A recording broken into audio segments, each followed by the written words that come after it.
Untuk mencapai herd immunity itu kita perlukan 70% masyarakat divaksin. Dengan demikian kalau satu orang tidak menularkan orang lain, terputuslah mata rantai penularan. Jadi kalau kita mau mendapatkan herd immunity seharusnya semua itu 70% itu kita bisa capai dalam 6 bulan.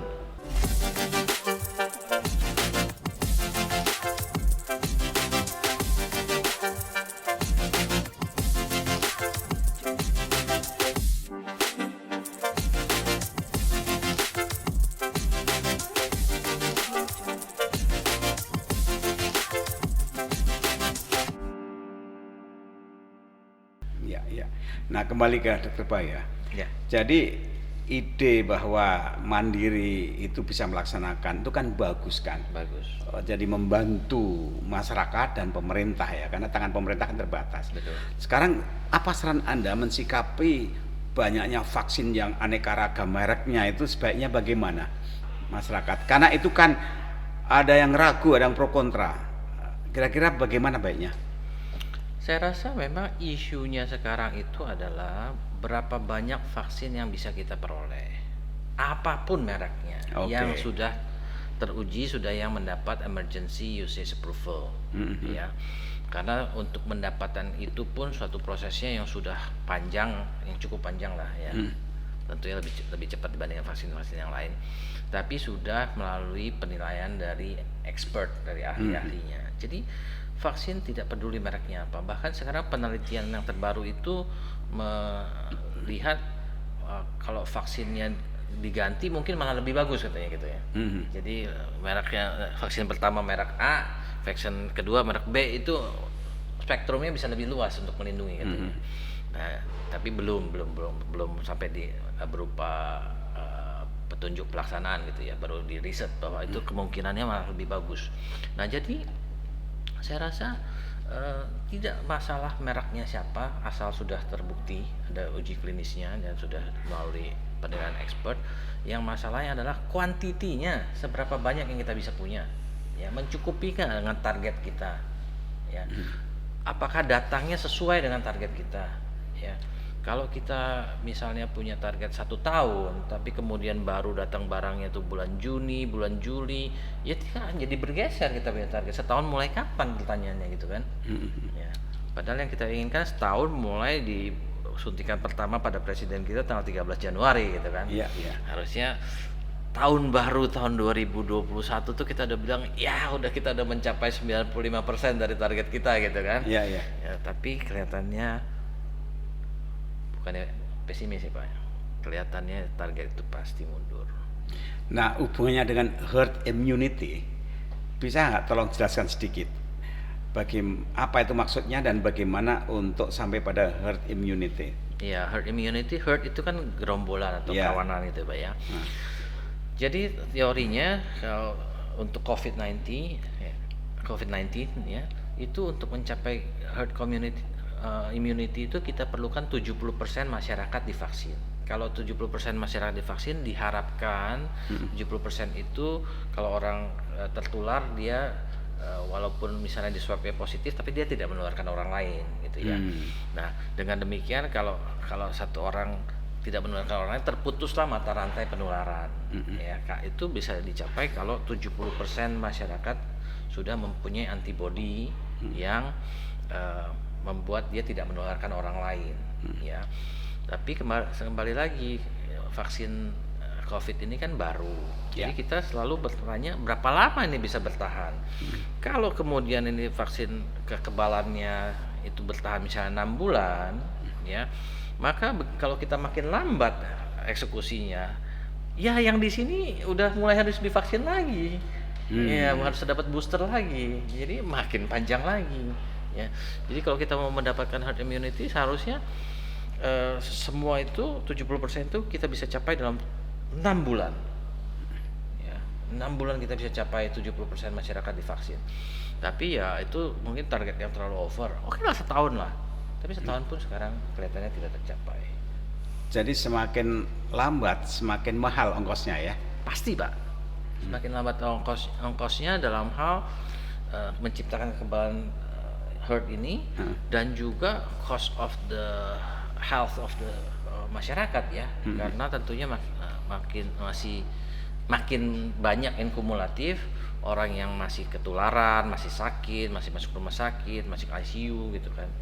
Karena kalau yang udah divaksin ini, menurut penelitian walaupun bisa sakit tapi tidak sampai parah ya, tidak sampai masuk ICU. Yang jelas kalau yang Sinovac ini tidak, yang sudah divaksin tidak ada yang sampai fatal ya gitu. Ya, Mas Dar, bagaimana membangun optimisme tapi yang rasional, realistik ya. Selama ini kan membuat masyarakat tuh pesimis, bingung. Ya. Padahal kita kan harus optimis. Ya, jadi sebetulnya Pak Jokowi kan dulu mencanangkan Indonesia sehat. Ini salah satu hal yang akan menimbulkan optimisme. Sebetulnya orang sakit di dunia ini berapa persen sih? 2-3%. Nah, orang sehat 97-98%. Kok kita bikin rumah sakit terus ya? Enggak rumah sehat. Harusnya kan bikin rumah sehat. Rumah sehat dengan peralatan seperti rumah sakit, tapi isinya adalah check up, diagnosa, dan mengajar orang supaya hidup sehat, jangan sampai sakit. Nah, tentunya ini lebih cepat daripada vaksin cepat-cepat kan. Nah, sebetulnya dulu sudah dimulai dengan puskesmas, posyandu, itu semua adalah preventive medicine disebutnya, yang ditiru oleh negara-negara maju. Indonesia kasih contoh ke negara maju bagaimana preventive medicine, yaitu dengan puskesmas dan posyandu. Bayi udah ditimbang, dikasih susu, ibunya dikasih tahu caranya membesarkan anak. Semua itu secara rutin dikerjakan di desa-desa. Jadi orang sehat dengan sendirinya kan. Nah, dan juga nggak perlu dokter, perawat juga boleh kan, karena tidak ada treatment, tidak ada perlakuan operasi nyuntik, nggak ada. Yang ada adalah penjelasan bagaimana hidup sehat. Nah, ini bisa anak SMP, SMA, itu bisa jadi mempelajari ilmu kedokteran untuk memberikan perawatan preventif. Sehingga karena dari mereka udah dididik begitu, nanti kalau masuk fakultas kedokteran, wah nilainya A++ ini, ya kan? Karena udah praktek menjadi dokter sejak masih SMP SMA. Ini memberikan optimisme menurut saya. Jauh lebih cepat, dan berapa besar penghematan terjadi dari pemerintah dalam bidang anggaran kesehatan. Dan bisa menjadi contoh dunia. Bagaimana negara berkembang sama Indonesia kok yang sakit kok menurun ya, dari 3%, 2%, 1%. Terus kemudian orang-orang luar negeri akan datang sini, pergi ke rumah-rumah sehat kita untuk detox, wellness treatment, psychological treatment. Terus orang tua itu geriatrik ya. Geriatrik. Wah, Indonesia jadi surganya geriatrik. Sehingga pariwisata geriatrik timbul, pariwisata kesehatan timbul. Jadi kalau pengusaha kan kelihatannya ini problem ini gimana ya cari duitnya, jadiin opportunity kan gitu kan. Ya. Oke, sekarang terakhir Mas Pi. Ya. COVID itu kan tidak akan hilang kan. Hanya kita punya antibodi sehingga kita bisa menaklukkan, tapi tidak akan mematikan. Sekarang bagaimana tip Anda agar masyarakat itu aware bahwa kita harus berdamai dengan COVID itu. Jadi COVID ada tapi tidak menyerang kita. Itu caranya bagaimana agar masyarakat itu optimis tapi juga sadar bahwa COVID nggak akan mati. Ya, ini memang satu masalah komunikasi masyarakat yang agak rumit ya, karena di sisi lain banyak orang-orang yang seperti itu, Pak. Jangankan dia itu tidak sadar COVID, dia tidak takut COVID ya. Anggap itu satu hal yang bohong. Dan dia bilang kalau perlu saya samperin orang COVID ya kan. Saya nggak takut, saya nggak percaya itu COVID. Jadi ada sebagian orang yang sangat meremehkan, sebagian orang tuh sangat takut, sampai sebagian orang tuh depresi, mungkin ada kasus-kasus bunuh diri karena ketakutan oleh COVID ini ya. Jadi buat komunikasi masyarakat itu sulit. Kalau kita membuat itu jadi ringan, nggak apa-apa, kita bisa berdamai dengan COVID, ya jangan, nggak usah takut. Yang ini makin jadi gegabah gitu kan. Kalau kita bilang hati-hati COVID itu bisa membunuh ini, yang depresi makin depresi gitu kan. Nah, jadi memang it takes time, everything is it takes time. Seperti Pak Darmono katakan, kita harus gunakan sebanyak mungkin narasumber, orang-orang yang bisa kita didik memberikan berita yang benar ya. Kalau saya dengar yang saya lihat belakangan ini kan kita banyak melakukan aktivitas dan membuat budget untuk bela negara, ya kan, gerakan bela negara.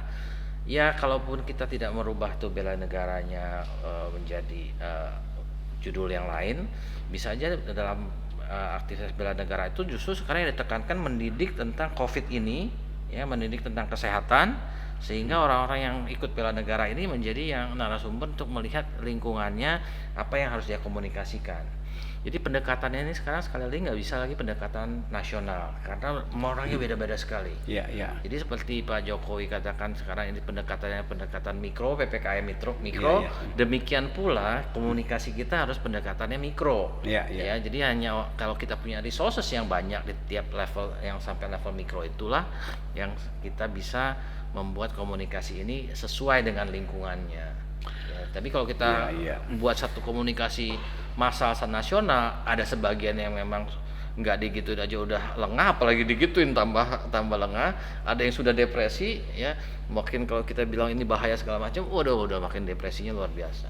Gitu, Pak. Makasih kehadirannya. Sama-sama, Pak. Saya berharap ini pemirsa tercerahkan ya. Makasih Mas Dar.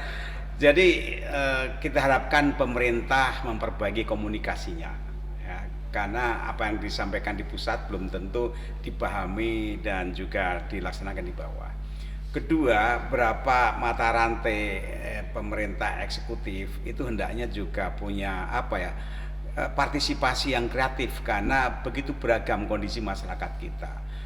Ada yang daerah merah, ada kuning, ada hijau. Jadi ini perlu ada pemetaan yang jelas dan komunikasi yang efektif. Tidak bisa disamakan. Nah, berikutnya masyarakat hendaknya juga menyadari bahwa COVID ini memang akan ada, tapi kita jangan berlebihan karena sungguhnya makin hari makin paham bagaimana kita menjaga diri kita. Dengan adanya vaksinasi ini rasanya sudah mulai muncul harapan ya, tapi jangan sampai lengah.